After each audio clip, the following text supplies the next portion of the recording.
Hi, Denise. Nice to meet you. Hi, I'm Raymond. Nice to meet you. Hi, nice to meet you. Hi, Brother Raymond. Hi. Yeah, welcome to the Philippines. Alvin? Yes, Pastor Alvin. Nice to meet Well, you. these are our men's fellowship. They are Sounds the member. good. Thank you. Where's Sir Arceli? Right over there. Ah, okay.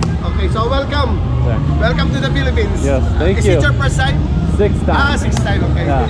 Okay. You know, Sir. Mainit. So hot. Yes. It's caliente. Yes. It's caliente. I told him, I said the snowman melts here in the Philippines. Sir Eddie, welcome po. Nagkita rin ng live. And welcome po sa ating gawain. Nako, para po sa Panginoon, di ba? For Jesus. Oo. Ayaw po, namit ko na po. Please come. There we go. And this is our event. This is our joint, this is our event po.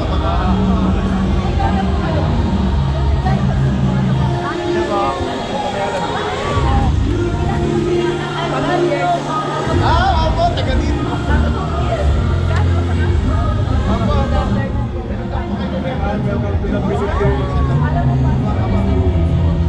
Puyo po. Ay, sino po ba? Ayan po mga kapatid. Welcome back. Si Jen, kilala niyo. Brother, please come. This is our joint collaboration program. This is yours. Thank you. Pasok po. We have a electric fan here. And a big helicopter.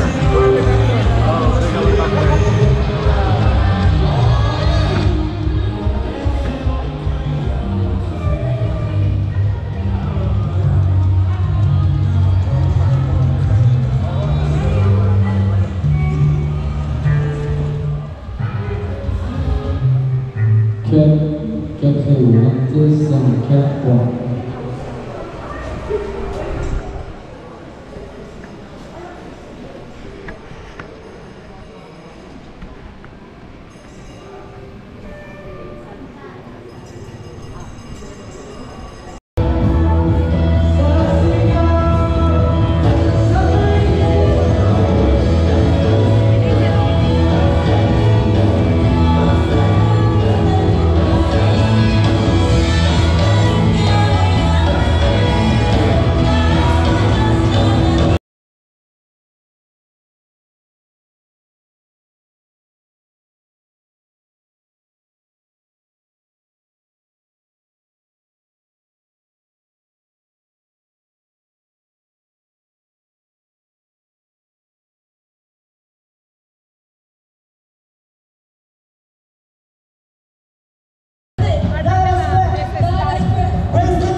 Arceli Alip, mahal na mahal po niya yung mga kaklase niya. Guest natin ngayon. Salamat po. Special request po ni Sister Arceli na makasama po namin kayo ngayong gabi with Brother Raymond. Brother Raymond, I hope your wife's classmate, that it is your request that her classmates will be here. Masaya po ba yung mga kaklase ni Arceli? Yeah! Oh, they agree.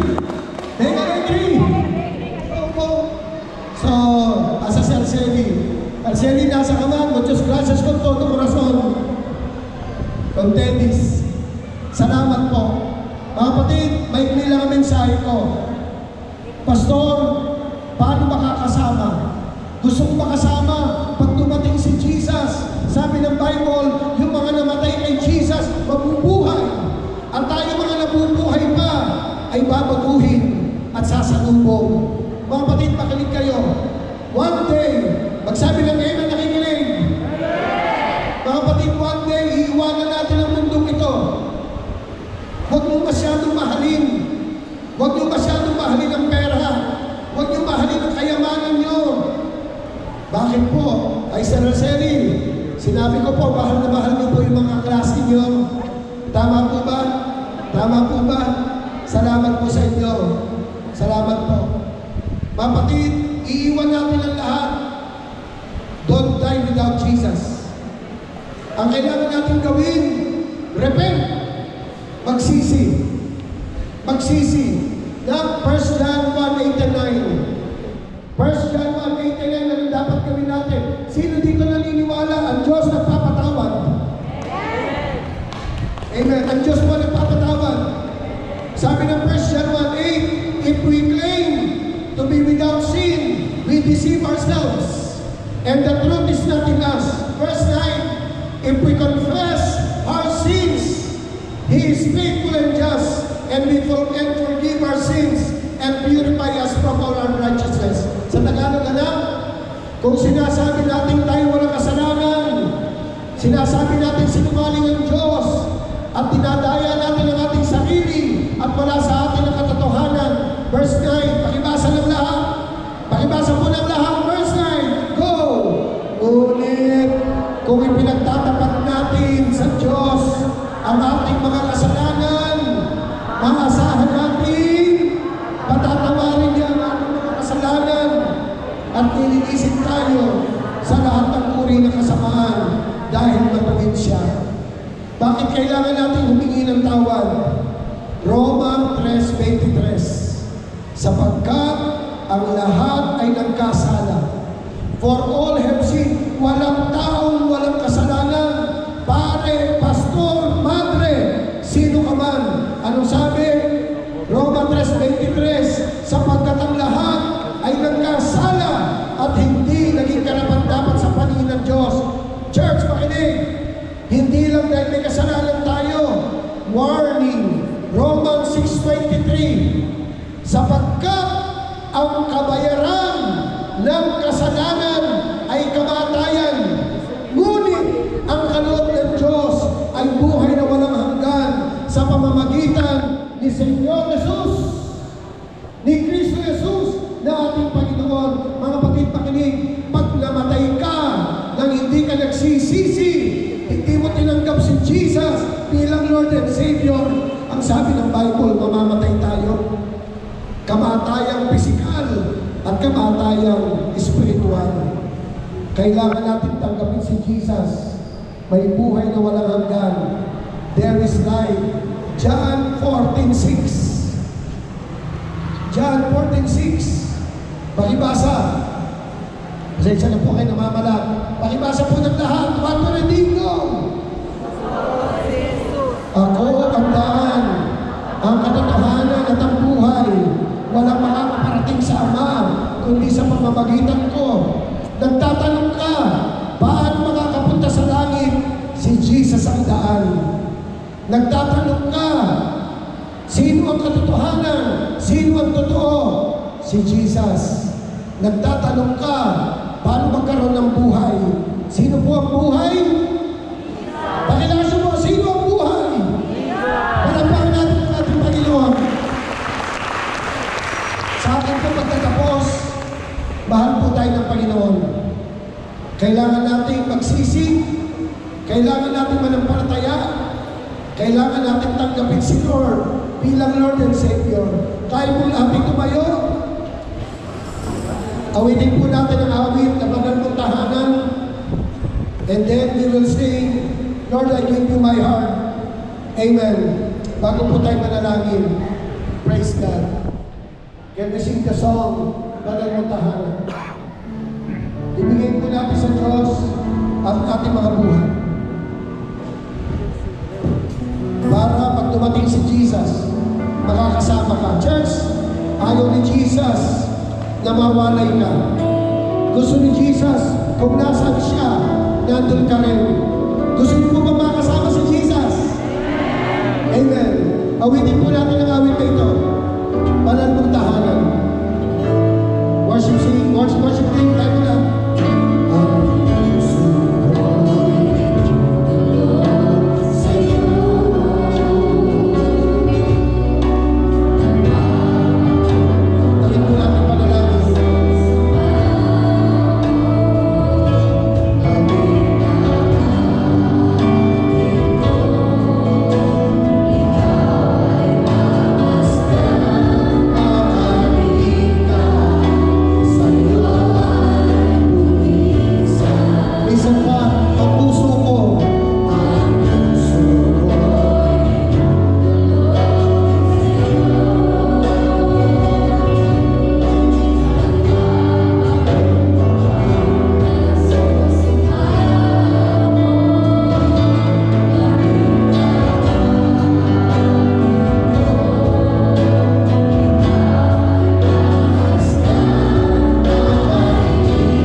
Konting katahimikan po, ang bawat isa'y nakapikit.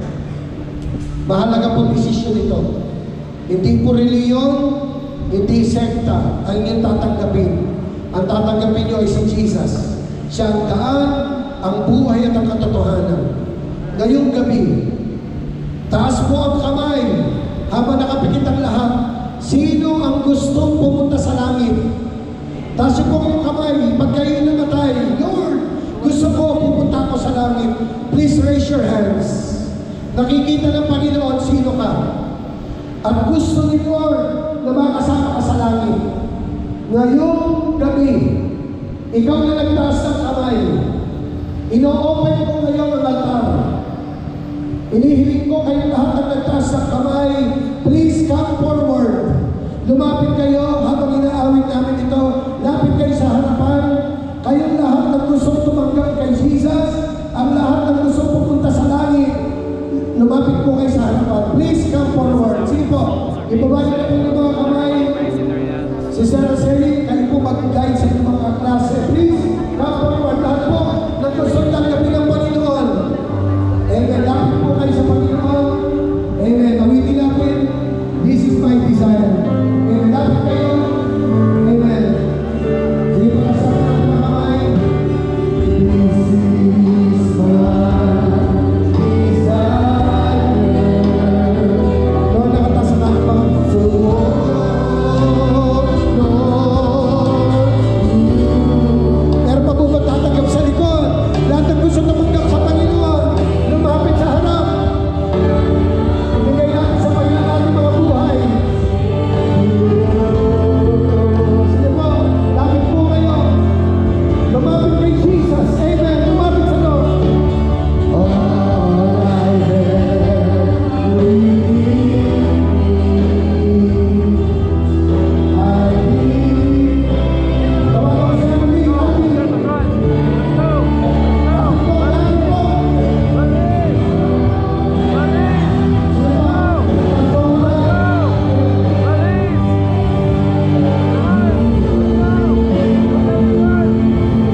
Ulitin ko po, hindi reliyon, hindi sekta ang inyong tatanggapin kundi si Jesus. Sabihin niyo po ng malakas, Panginoong Yesus, sa gabing ito, tinatanggap kita bilang Panginoon at sariling tagapagligtas. Nagsisisi po ako ng aking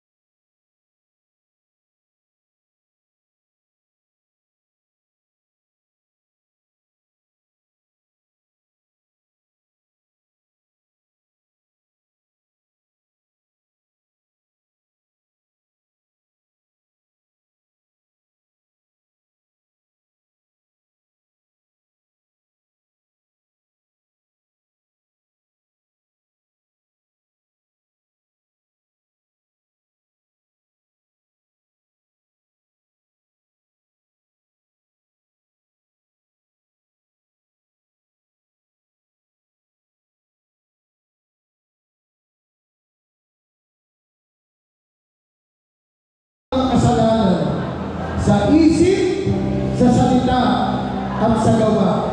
Panginoong Yesus, lakas niyo po, Panginoong Yesus, isulat po ninyo ang aking pangalan sa aklat ng buhay upang anumang oras ninyo ako kukunin at kung ikaw ay darating na, ako'y sasama sa iyo. Panginoong Yesus, buhat sa araw na ito, ako'y isinilang na muli sa iyong kaharian. Ako'y Kristiyano na, Panginoon, at ako'y may buhay na walang hanggan. Panginoon Yesus, buhat ngayon hanggang ako'y mamatay. Lakas niyo po, buhat ngayon hanggang ako'y mamatay. Ikaw, Jesus, ang aking Panginoon at sariling tagapagligtas. Sa pangalan ni Jesus, ang lahat ng pinagpala ay magsabi ng malakas na Amen. Ano ba ang ating Panginoon? Ay pinakakabalik na. This is my desire. Amen. God bless po. To honor you. Tuloy tayo mawin. Amen.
John 1:12. Alam niyo yung ginawa niyo?